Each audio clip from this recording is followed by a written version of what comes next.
Tvorba personálnych dokumentov v programe Eurosecom.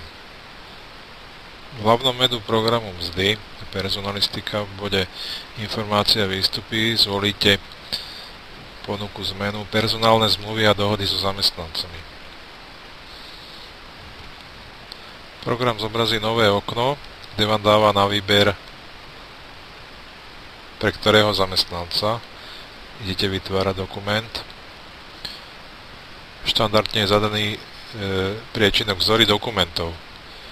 Kliknutím na ikonku program zobrazí, aké vzorové dokumenty momentálne obsahuje. Pokiaľ chcete vytvárať nový dokument, kliknete na ikonku Nový dokument. Program zobrazí okno pre zadávanie údajov do nového dokumentu.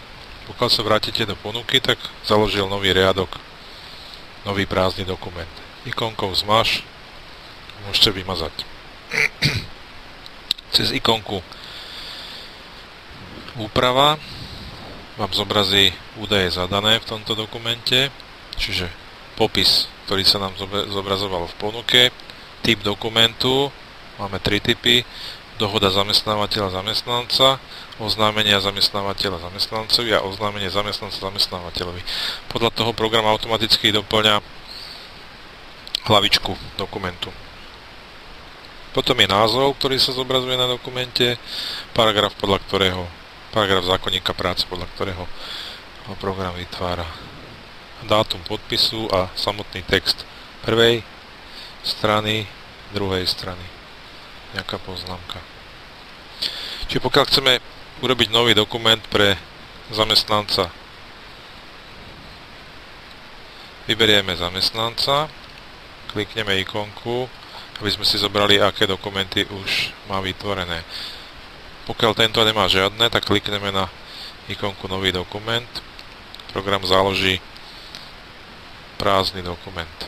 Tu teraz buď píšeme text, alebo cez ikonku asistenta vyberieme kópiu z vzorových, alebo teda priamo už kópiu od nejakého zamestnanca.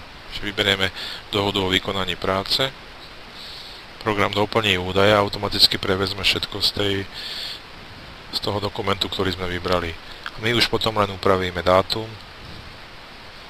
čiže nemusíme písať celý text. Klikneme na tlačítko Uložiť a tlačiť. Program vytlačí